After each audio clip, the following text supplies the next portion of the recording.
сонин содон мэдээллүүдийг хачинжигтэй үйл явдлуудыг шинэ нээлтүүдийг шинэ санаануудыг Хөг Тэнгэр радио Бобохос 82.9 шинэ өдрийн мэндийг сонсогч үзэгч та бүхэндээ хүргэж байна. Пөх нэвтрүүлгийн шинэ дугаар та бүхэндээ хүрэхэд бэлэн боллоо. Сонсож байгаа хүмүүс маань 82.9 болон 100.9 хос толгойн за үзэж байгаа хүмүүс маань Хөг Тэнгэр радио YouTube болон за цахим хуудасаар та бүхэн маань үзэх боломжтой. Өнөөдрийн эфирт хөтлөгчөөр Оюка Агийн нариулагчаар мэдээж та бүхэндээ хамтдаа байна. За өглөөний мэнд, өдрийн мэнд. Өдрийн мэнд. За үзэх сонсогчдод өдрийн мэнд хүргье. За. Тэгэхээр бид похоор шинэ сонирхолтой хүн хэрэгтэй мэдээллийг аль болох түлхүү хүргэхийг зордгоо. За хоёлаа өнөөдрийн мэдээллийн ерөнхий агуулгаас хуваалцаад тэгээд эхлэе да тийм ээ. За минийх бол одоо монголчуудын дэлхийн нийтийн бас эрүүл мэндийн тулгымдсан асуудлуудын одоо нэгтэй хэрэглээтэй бас холбоотой тэр хэрэглээ нь эргээгээд хүмүүсийн эрүүл мэндэд сөргөөр нөлөөлж байгаатай холбоотой одоо мэдээ байгаа юм. Ерөнхийдөө эрүүл мэндтэй холбоотой мэдээлэл бол байгаа. За чиний хувьд. За минийх болохоор Генсийн номд бүртгэгдсэн дэлхийн хамгийн нарийнхан байшинг өнөөдөр танилцуулах болно. За хамгийн нарийнхан байшин тэгэхээр нарийнхан хүмүүс л амьдардаг байна. Яг нар чиг гэдэг аахгүй юу? За ингээд одоо бичигдээгүй хуулийн дагуу одоо минийхээс эхлэе да тийм ээ. Тий. За тэгэхээр сонсогч үзэгч та бүхэн маань монголчууд маань анхаарлаа хандуулаарай. Тэгэхээр цайсаг монголчууд бол цайсаг ард түмэн, цайны өндөр соёлтой. За тэгээд мэдээж цай өдөр тутамдаа хэрэгэлдэг хүмүүс маш олон байдаг. Гэртээж, албан тасалгаандаач тийм ээ. Тэгэхээр энэ цайсаг монголчуудаа зөвлөд цайныхын талаар, хэрэглээнийхэн талаар анхааруулга одоо хүргэхгүй болохгүй болжээ. За энэ нь ямар цайтай холбоотой анхааруулга вэ гэхээр одоо бид нар нөгөө дүрдэг цай гэж их ярьдаг тийм ээ. За тий, дүрдэг цай. Тий, ерөнхийдөө нөгөө монголчилсан нэршлэн тэр дүрдэг цай гэдэг. Дүрдэг цай буюу цаасан уудтай цайны талаар анхааруулгыг хүргэх гэж байгаа. Тэгэхээр энэ дүрдэг цай буюу цаасан уудтай цай маань одоо эргээгээд хүний бид маш хортой ийм зүйлүүдийг ялгаруулдаг байх нэ. Яана тийм үү? Өдөр тутамдаа л хэрэгэлдэг цай штэ. Уг нь. За тэгэхээр энэ талаарх ерөнхий мэдээлэл хүргэх гэж байгаа. Тэгэхээр та дүрдэг цай уудаг бол одоо цаасан уудтай цайг өдөр тутамдаа гол нь хэрэгэлдэг бол гэртээж, ажил дээрж хэрэгэлдэг бол та энэ мэдээллийг маш анхааралтай сонсорой гэдгийг хэлэх гээд байгаа. За дүрдэг цайны уутандаа байгаад байгаа юм. Цайндаа биш. Цайныхаа уутанд байна. Тэр уутны материалд байна. Зөв. За тэгэхээр сонголтоо зөв хийх болох нь. За энэ сонголтонд нь зөвлөгөө өгөх гээд байгаа. За тэгэхээр би өгөх гээд байгаа юм биш. Тэгээ энэ бол одоо нөгөө дэлхийн эрдэмтэн судлаачдын гаргаад ирсэн судалгааны зөвлөгөөг л одоо похороо дамжуулж хүргэх гэж байгаа юм аа. За дүрдэг цайны ууд хэрэглэхэд бол маш тохиромжтой. Тийм ээ, маш тохиромжтой амархан хялбар. Яг тэгэхээр нөгөө цайны аагийн шүүх гээл хандлал тэгээ шүүж ингэж шүүлтүүр ашиглаад авах шаардлагагүй амар хялбар. За гэхдээ эрүүл мэндийн талаас анхаарах хэд хэдэн хүчин зүйл байдаг юм байна. За энэ нь ямар вэ гэхээр шууд аюултай гэж ойлгож болохгүй. Та ямар сонголт хийхээстэй шалтгаалаад тэгээд мэдээж тогтмол хэрэгжилж гинүү гэдгээстэй шалтгаалаад аюултай сөрөг нөлөө танд ирэх юм, таны биед ирэх юм. За ямар материалаар хийгдсэн болон хэрхэн боловсруулсан бэ гэдэг нь бол гол асуудал юм байлээ. За ихэнх цайнуудыг бол одоо цаас материалууд нь цаас, хөвөн эсвэл ургамлын гаралтай материалаар хийдэг юм байна. Хийх ёстой юм байна. Нэг бол цаасаар хийх ёстой, нэг бол хөвөнгөөр, нэг бол одоо ургамлын гаралтай материалаар хийх ёстой юм байна. Гэхдээ ашиг хонжоо хайсан үйлдвэр компаниуд энэ гурван хүчин зүйлээр материалыг нь хийдэг. За тэгэхээр анхаарах ёстой хүчин зүйл гэж байна тийм. Тэгвэл одоо юун дээр анхаарах юм бэ гэж. За эхнийх нь хунцар микро хэсгүүд буюу одоо нөгөө урдны дугаар дээр ирсэн микропластикийг хүний биед муу материалтай одоо цаасан ууттай одоо цайнуудын муу материалтай нь хүний биед маш олон сая микропластикийг оруулж байгаа юм байна л да. За энэ нь яасан гэхээр орчин үеийн зарим цайны уутнууд гэж байгаа. Ялангуяа гурвалжин хэлбэртэй нэг цайны ууттай цай байдаг. Одоо ногоон цайн дээр их харагддаг юм да. Нэг юм гурвалжин ууттай. За тийм. Ихэнх нь нэг юм босоо юм хавтгай ууттай байдаг шүү дээ. Тэгээ гурвалжин ууттай тэр цайнууд бол ихэнх нь одоо хүнд хортой материалаар хийгдсэн байдаг юм байна л да. За тэгээд энэ хэлбэртэй цайн цаасаар хийгдээгүй байдаг. Ихэвчлэн неолон эсвэл синтетик материалаар хийгдсэн байдаг юм байна. Тэр гурвалжин хэлбэртэй цайны уудтай цай чинь. Тэгэхээр ер нь бол нэг хэлбэр дүрсээр нь ялгаж болох гэдэг юм уу? Тэгээ материалаар нь ялгана. Одоо тэр гурвалжин хэлбэртэй цайны уутыг харах юм бол угаасаа цаасаар хийгээгүй нь мэдэгдэнэ. Ийм пластикаар хийцэн байдаг юм байна л. Синтетик материалаар. Тэгээ ингээ барихаар нэг ийм тор шиг харагддаг нефт. Тэгээд нэг ийм материал нь тор шиг байдаг. За энэ ийм одоо цайны ууд материалаар хийгдсэн цайны уудтай цайг бити авч хэрэглэе л гэж байгаа. За нэг цай санаанд ороод ирлээ гэдэг байхгүй юу? Эхнийх нь анхааруулга бол энэ. За судалгаагаар ийм хунцар уутыг халуун улсанд одоо дүрхэд гэж байгаа. Халуун улстай одоо ингээ урвалд оруулахад хэдэн тэрбум гэж байгаа шүү. Микро болон нано хунцар хэсэг таны тэр одоо аягтай цайнд ялгардаг байгаа. Одоо тэр чинь нөгөө 3-5 минут хандлана гэж байгаа шүү дээ. Тэгэл 3-5 минут та тэр синтетик одоо материалаар хийгдсэн уудтай цайг аягандаа хийхэд таны аяганд хэдэн тэрбум пластик ялгарна. Энэ хүннүүд нь харагдахгүй. Тэгээд та тэр нэг аяг цайгаа уулаа гэхэд таны бид хэдэн тэрбум пластик орж ийнө гэсэн үг. Тэгэхдээ пластик чинь хүний бид орохороо гадагшлахад маш хэцүү гэж байгаа. За энэ нь эргээгээд нөгөө урдны дугаар дээр ярьсан хорт хавдар, геномын асуудлууд, өргүүдэл, ургийн гажигууд үүсгэж байгаа. Тэгэхээр та ууж байгаа цайныхаа уутны сонголтон дээр анхаарах. За дараагийн бас нэг анхаарах зүйл нь цайруулагч бодис ашигладаг юм байна. Энэ цайруулагч бодис нь бол блечинг гэх нэртэй. За тэгээд цайруулагч бодис нь цаасан уутнуудыг цагаан өнгөтэй болгохын тулд гэж байгаа. Ихэвчлэн хлор гэдэг бодисоор цайруулдаг юм байна. Хлороор цайруулждаг юм уу? Хлорын уусамлаар цайруулж цаасыг цагаан болгодог юм байна. Тэгэхээр та нэг өсөндөө бас давхар хлорын уусмал уугаад байна л гэсэн үг. Хөөе ямар аюултай. Тэгэхээр маш хэцүү. Тэгэд энэ үйл явцад бол диоксин болон бусад химийн нэгдлүүдийн үлдэгдэл бага хэмжээгээр үлддэг гинэ. Хлорын үлдэгдлүүд. За тэгээ энэ нь халуун усанд орохороо идэвхжиж эхэлдэг юм байна л да. Мэдээж одоо бид нар нөгөө нэг дүрдэг цай хүүтэн усанд хийхгүй ш дандаа халуун усанд хийж байгаа. За тэгээ зөвлөгөө нь юу юм бэхэр та хлороор цайруулсан ууттай цай уухын тулд цайны гаднах одоо хайрцаган дээр блечэд гэсэн шошготой цайг авах хэрэгтэй гэж байгаа. Энэ нь болохоор хлороор цайруулаагүй гэсэн утгатай. За тэгэхээр ийм шошготой цайг авах нь ихэнхдээ тийм бордуу өнгөтэй цэвэр цаасаар хийсэн одоо уудтай цайнуудыг аваарай гэж. За блечэд гэдэг үгийг шошгон дээрээс нь харах нь байна. За дараагийнх нь бас нэг хэвийн одоо нэгдэл байгаа. Энэ нь болохоор эпихлогидрин гэдэг нэг юм бас бодис байна. За энэ нь зарим цаасны уутны бат бөх чанарыг одоо хадгалахын тулд за усанд амархан урагдахаас сэргийлэхийн тулд энэ одоо эпихлогидрин гэдэг бодисоор давхар цайны уутыг бүрдэг юм байна. За тэгэхээр энэ бодис нь устай харьцахдаа халуун усанд хийхээр хорт хавдар үүсгэх магадлалтай нэгдэл болоод хуурдаг. Тэгээд тэр нь таны бие рүү ордгоо гэсэн үг. За тэгээд цайны чанар гэх юм бол уудтай цайнд ихэвчлэн бүхэл навч биш харин эсрэгээр цайны тоос буюу цай боловсруулах явцад үлдсэн үлдэгдлийг ашиглаад пэкэж буюу савладаг юм байна.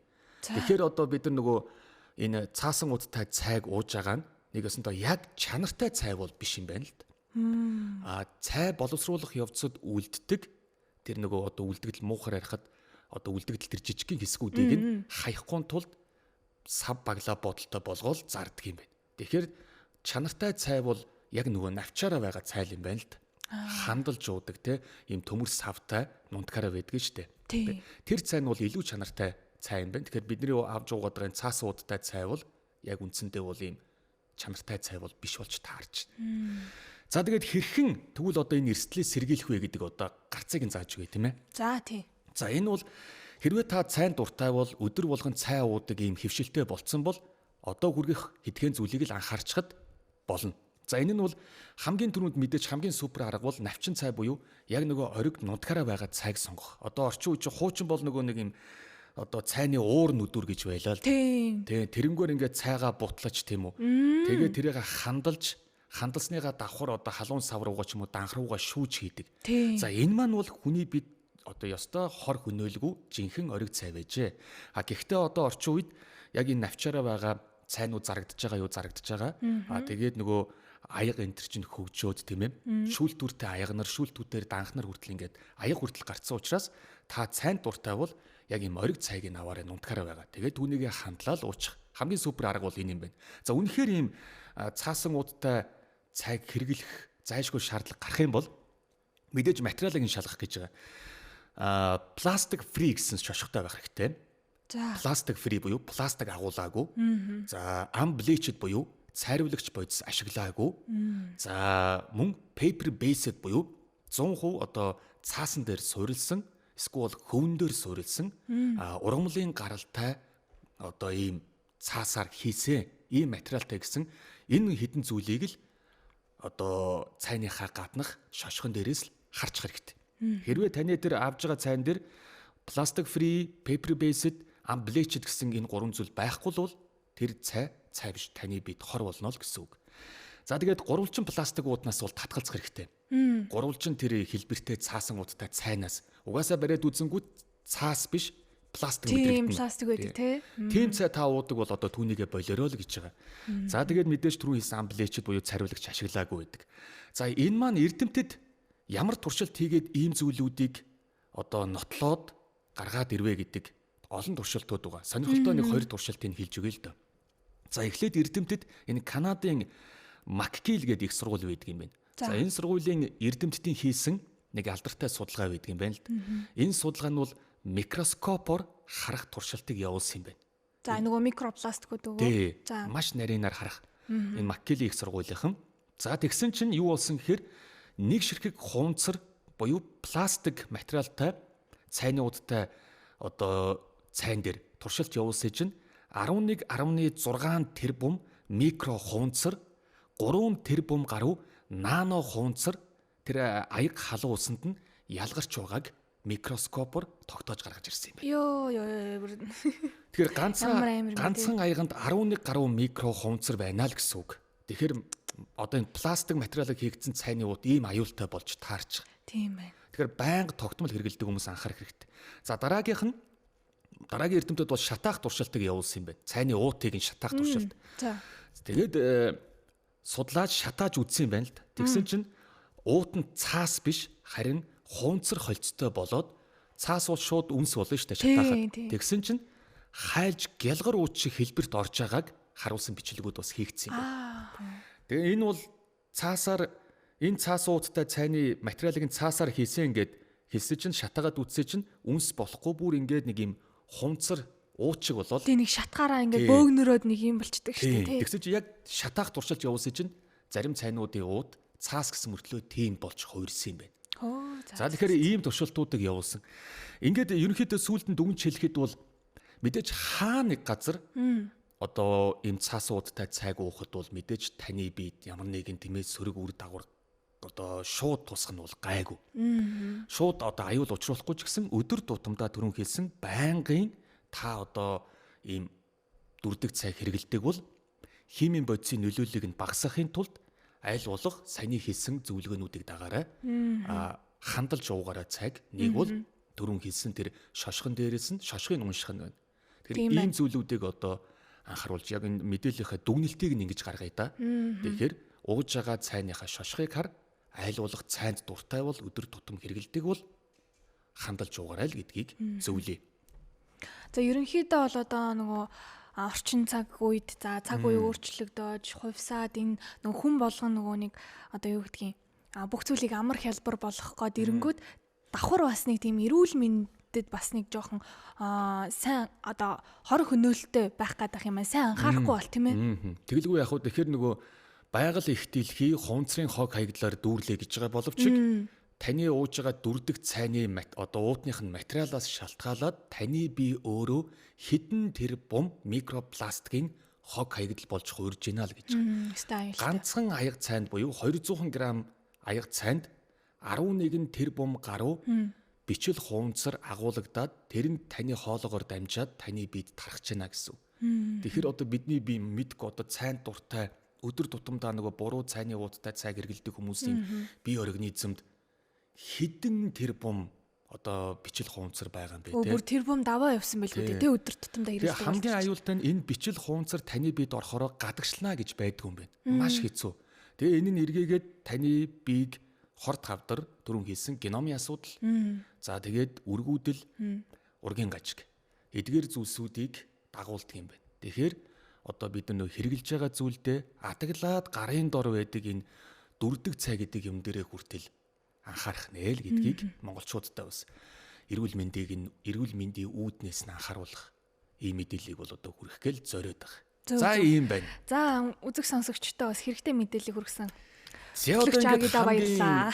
Нарийнхан хаус руу орох гэдэг ба шүү дээ. За тий хамгийн нарийнхан байшин. За ер нь дэлхийн хамгийн нарийн байшин 63 см гинэ. За 63 см юм өргөнтэй. За ер нь бол Перугийн хойд хэсэгт байрладаг.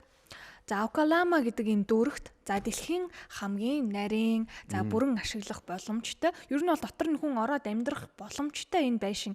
За тэгсэн ирнэ бас нарийнхан байгаа. За энэ жижиг минималист байшингууд бол одоо нөгөө сүүлийн үед олон жилийн турш ер нь бол байсаар ирсэн. Тэгээ хүмүүсийн дунд бас одоо юу гэдгийг илүү вайрал болоод байдаг гэх юм уу? Илүү нэг юм сонирхолтой. Дээрээс нь одоо юм жоохон минималист хэв шинжээг одоо илүү эрхэмлдэг хүмүүс юм нарийнхан байшин сонгох нь илүү илбэг байдаг гинэ. За тэгээд энэ байшин бол ер нь бол дараагийн энэ бол одоо бүр одоо нөгөө минималист хүмүүсийн сонгодог тэр байшингаас бүр дараагийн төвшөнд хүрсэн байшин гэж байна. За тэгээд ер нь бол одоо ердөө нэг юм 63 см өргөнтэй орон зайд бол бүх зүйлийг багтаасан. Ерөөсөө одоо байшинд байж болох тэр бүх зүйлийг багтаасан. За энэ нарийн байшинг одоо нутгийн иргэн. За Фабио Морено буюу одоо энэ нөгөө Перугийн нутгийн иргэн байгаа. За Фабио Морено болохоор одоо өөрөө зохиогоод бүтээгээд тэгээд өөрөө л эзэмшдэг ах нь. За тэгээд түүний одоо зорилго нь гэх юм бол ер нь бол нэг юм аз жаргал байшингийн хэмжээнээс биш харин байгаа орон зай за тэндээ хэрхэн одоо тий тухтай байх өөрөө тэндээ ашиглаж байгаа тэр аж төрж байгаа байдлаас хамаарах юм байна шүү гэдгийг одоо өөрөө дотроо тунгаагаад ер нь бол энэ хүү байшингаа зохиогоод яг өөрөө эзэмшдэг ах нь. За тэгээд өнгөлөг ийм дизайнтай одоо гаднаасаа харахад бол ийм гоё улаан өнгөтэй тэгээд доторх одоо шийдэл нь хүртэл айгүй ийм өнгөлөг дизайнтай өрмөц ийм хэлбэрийн байшин бол одоо аль хэдийн ийм олон мянган жуулчдын бас анхаарлыг татаад эхэлсэн байгаа юм л та. Тэгэхээр ирээдүйд одоо жуулчдын сонирхлыг татах ийм алдартай газар болох бас магадлал нэлээд өндөр. Ер нь бол жил ирэх тусам ингээл жуулчд аваад одоо ер нь бол нэлээд ийм хүмүүсийн сонирхлыг татаад байгаа. Жил ирэх тусам нэмэгдээл байгаа. За тэгээ гаднаасаа харахад нэг юм урлагийн бүтээл мэт юм санагдчихж байгаа. За тэгээ доторх орчин бүр одоо байшинд байдаг бүх зүйл байгаа гэдээ хэлсэн. За нөгөө арийн цэврийн өрөө, гал тогоо, хоолны өрөө, тэ коридор, за ундлагын өрөө, тэгээд ажлын өрөө, угаалгын хэсэг гэдэг бүр бүх юм байгаа юм тест бүр амар дутагдах, гачигдах юм аалаа тэ. Тэгээ хоёр давхрыг юм холбосон юм хоёр давхрын шат хүртэл байгаа. Бүр те. Амар те. За тэгэл ерөөсөө энэ бүгдийг 63 см өргөн багтаацсан байгаа байхгүй юу. Тэгэхээр бас амар байгаа те. За Окалама Main Square-ийн одоо яг эсрэг байрлаж байгаа одоо тэр муужийнхаа яг нөгөө Main Square гэж одоо тэр байрлагынхаа яг нөгөө эсрэг талд нь байрлаж байгаа энэ байшин болохоор одоо сонирхсон хүмүүс бол үзэх боломжтой. Очоод ер нь бол жуулчууд очоод үзчих боломжтой. Тэгээд ер нь бол Guinness World Records буюу одоо Guinness-ийн дээд амжилтанд одоо дэлхийн хамгийн нарийн байшин гэдэг энэ рекордээр одоо ер нь бол бүртгэгдсэн. За тэгээд нөгөө эзэмшигч Фабио Марино болохоор яг өөрөө яг энэ одоо юугаа Guinness-д бүртгүүлээд за тэгээд яг энийгээ баталгаажуулсан байгаа. За тэгээд Марино болохоор дэлхийн дээд амжилтыг тогтооно гэдэгтээ бас өөрөө итгэлтэй байсан. Тэгээд ерөнхийдөө бол бүртгэж чадсан. Хүн нөгөө байгаа орчиндөө сэтгэл хангалуун байвал байшингийн том жижиг баян ядуугийн ялгаа тэр бүх юм байдгуумаа гэдгийг цаад нөгөө нэг өгөх гээд байгаа хашрын одоо философи нь буюу тэ томор ярих бол философи өгөх гээд байгаа санаа нь өөрийнхөө тэр Guinness-ийн номонд оруулаад мэдээж зорилго нь бол Guinness-ийн номонд одоо багтах. Тийм. Тэгээ багтцсан байна те. Багтсныхаа ар дээрээс бас зөвхөн миний зорилго бол Guinness-ийн номонд орох биш. Цаад санаа нь бол том жижигтэй биш шүү. Өөрийнхөө тэр тухтай байгаа газар чинь л хамгийн чухал юм аа. Яг зөв. Тухтай байгаа орчин ч л гэр юм аа гэдгийг л одоо хэлэх гээд л Тий. зорьсон нөхөр байна л да. Тий, хидэн санааг бас хөрхөн өөртөө агуулсан байшин байгаа ч тэ. Тийм байна. Тэгээд дэлхийн нийтээр нөгөө нэг ийм нүсэр том олон зүйл ихээс илүү яг нөгөө минимал гэдэг байдал руу шилжиж байгаа юм байлээ л дээ. Тэгээд тэр минимал нь өөрөө тухтай одоо байлгадаг хүнийг маш яг хэрэгтэй цөөн хитэн тоочны юмтай. Тэгэл болоо. Тэгэхээр нөгөө энэ минимал гэдэг зүйл авчин байдаг те бас дутуулж зүйл байгаа. Тэгэхээр аль болох нөгөө ачаа баг үүрхийн давуу талыг л минимал бас үзүүлээд байгаа юм болов энэ урсгал гэж одоо энэ урсгал чинь зөвхөн одоо энэ байшин барилга дотор интерьер дизайн дээр биш урлаг руу хүртэл ороод ирсэн. Минимал гэдэг урсгал те урлаг руу бүх салбар руу загвар руу архитектур руу одоо урлагийн бүх төрлүүд рүү ороод ирсэн байна. Тэгээ бидний нөгөө өмсөж байгаа хувцас хүртэл одоо бүр сүлдээ минимал болцсон байна те. За ингээд минимал байгаараа минимал 3 5 бүхэнд өнөөдөр минимал похо хүргэлээ. За тэгээд өнөөдрийн нэвтрүүлэгт бол дүрдэг цайны одоо анхааруулгын тухай болон минимал байдлын тухай хамгийн жижигхэн байшингийн тухай ийм хоёр мэдээг бол онцолж дуулгалаа. Тэгэхээр та бүхэн маань дүрдэг цай уудаг бол цаасныхаа уутан дээр анхаарах нь байна. За тэгээд генесийн шин дээд амжилтын тухай мэдээж авлаа. За давхар хүний одоо тэр амьдарч байгаа орчин том жижигтэй биш тухтай байх нь таны гэр юм а тэр чухал юм а гэдгийг саяны одоо залуугийн рекорд саяны залуугийн энэ түүх харуулж чинь өөрийнх нь хэлэх гээд байгаа санаа бол тийм байж. Тэгээд минимал байдал гэдэг бол дэлхийн нийтэд газар авж ийн бүх салбар руу орсон байна. Тэгээд минимал гэдэг бол өөрөө энгийн цөөхөн тэгээд тухтай авсаархан байхыг л одоо чухалчилдаг ийм урсгал юм билээ. За тэгээд та бүхэн бас аль болох минимал байгаарай гэдгийг хэлмээр. Тэгээ бидний энэ тарих толгой бас их гоё минимал байх хэрэгтэй юм шиг байна тий. Маш олон замбраагүй, хэрэггүй бодлуудаар дүүрэн штэ. Яг зөв. Өнгөрсний тухай бодоол, ирээгүй байгаа зүйлийн талаараа бодоол, одоо байгаа дээрээ ингээл баахан олон бодол. Тэгээд энийг бол одоо бас өөрчлөхөд хэцүү ба. Гэхдээ аль болох хамгийн чухал зүйл бол тарих толгой зүрх сэтгэлээл минимал байлгаарай. Тэгэх юм бол та гоё тухтай өөрөө дотроо тухтай байна те. Яг зөв. За ингээд тухтай 3 өнөөдөр байлаа. Оюкаги дэги. Тэгээ та бүхэн тухтай байдлыг эрхэмлээрээ биеиндээ хайртай байгаарай. Ажил үйлсэнд амжилтыг хүсье. Дараагийн похор эргээ уулзтлаа. Түр баяртай.